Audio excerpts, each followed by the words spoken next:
I always think of it as one of my life's greatest achievements.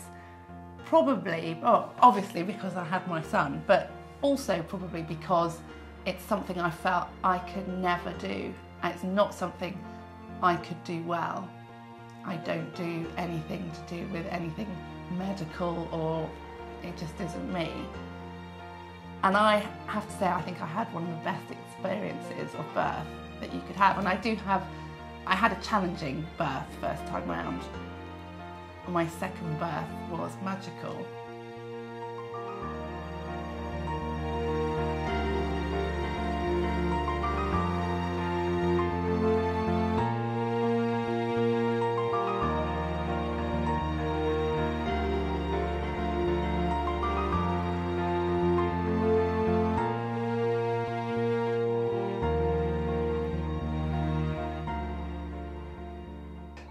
Natalie was in such a good state and such a relaxed kind of, because we've talked about this quite a few times. I was aware every second what I was supposed to be doing and what was going to help have Natalie most relaxed, and how we could kind of help the midwives fit into the kind of mood and setup that we had.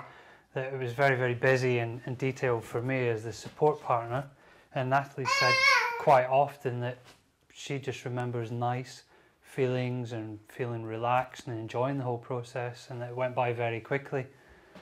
So we both had very different experiences, and for me it was a brilliant experience because I felt very useful and I felt very part of the whole process. I never felt like I was just stood in the corner or in the way.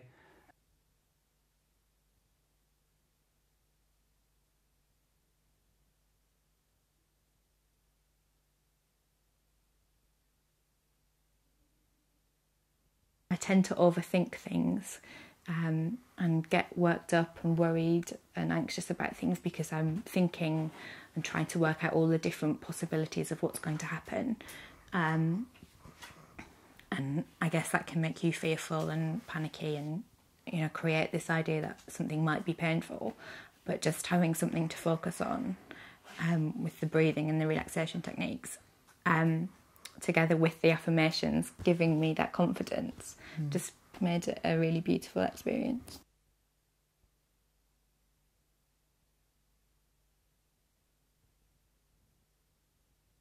If you're frightened, your energy's going into the wrong muscles for having a baby.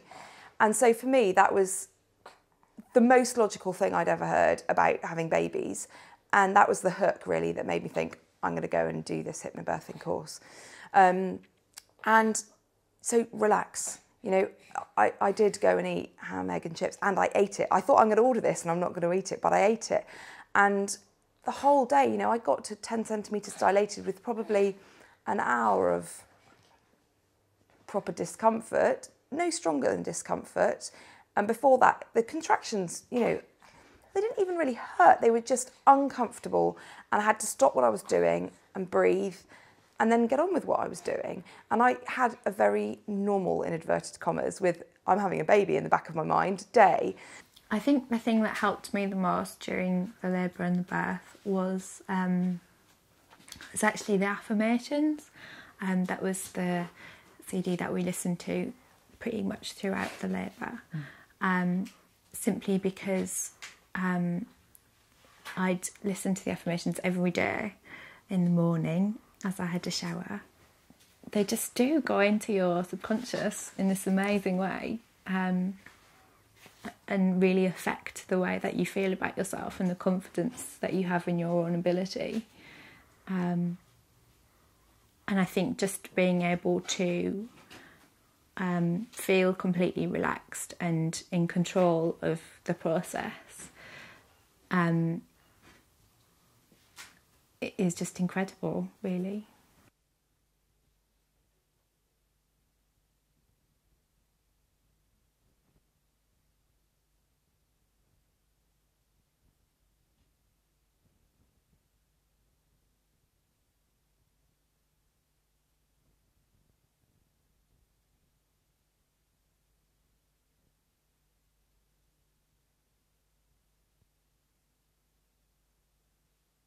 this time round, I knew I had the tools. I knew what I was meant to be doing, and we sort of got in touch with our hypnobirthing breathing techniques, and I felt I had control, and that made such a difference.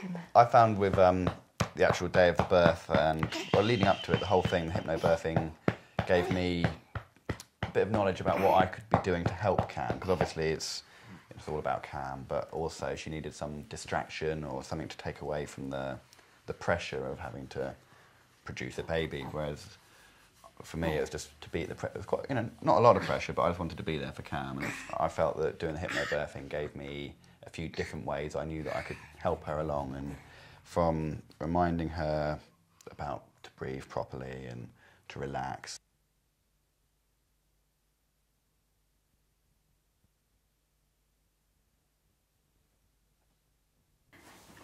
I felt completely relaxed. I was completely present for the whole thing, which is a complete difference to my first birth, where there's vast chunks of it that I can't remember, but I could remember every minute of this experience, and it was just completely calm, and I felt completely in control, and it was really wonderful.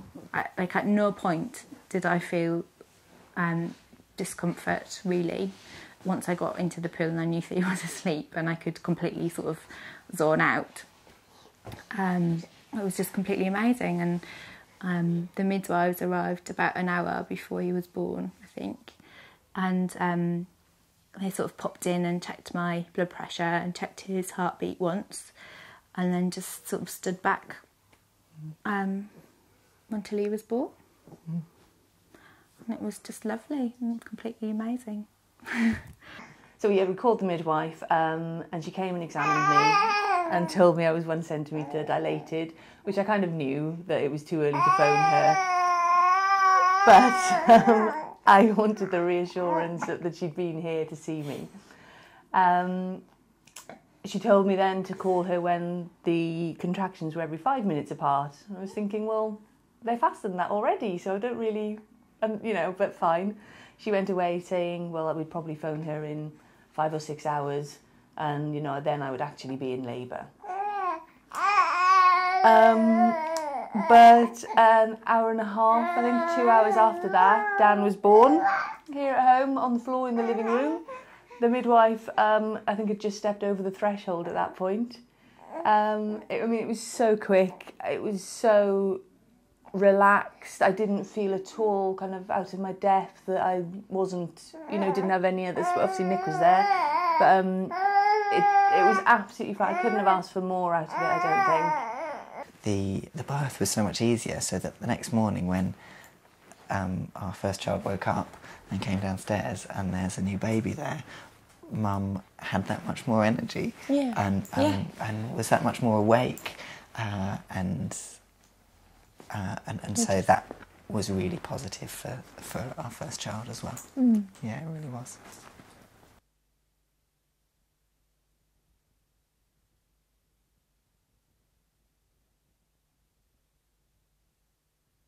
And it also, apart from the relaxing side of it, it gave me a bit more knowledge about ways of talking to the midwives and actually trying to get them to communicate with Cam in a slightly different way to what they might normally have done. Actually, just get involved a little bit more than maybe I would have done or been able to. Rather than just standing there holding Cam's hand, it was actually felt that hypnobirthing gave me a different way of approaching it. Yeah. And also the fact that it was with Kieran being a midwife himself, it made me a bit more confident about talking to the midwives who were there on the day.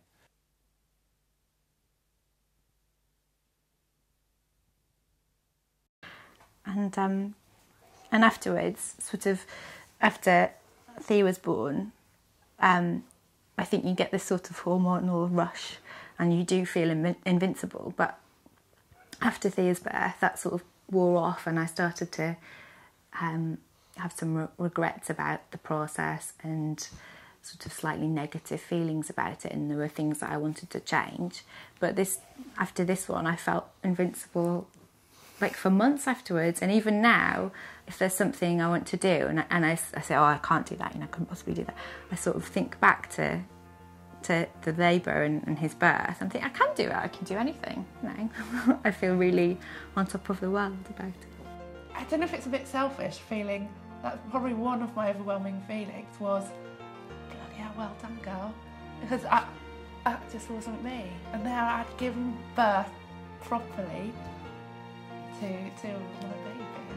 And I have this, I don't want to sound a bit stupid, but I thought of Kieran and Jai thinking I would never have done that otherwise, because I never ever was told that, you know, all that was said to me all the time was, you can do this, of course you can do this. And I was so connected to what I'd learned. Kieran and Jai had spent a lot of time with me, you know, helping me through it, and I just felt afterwards,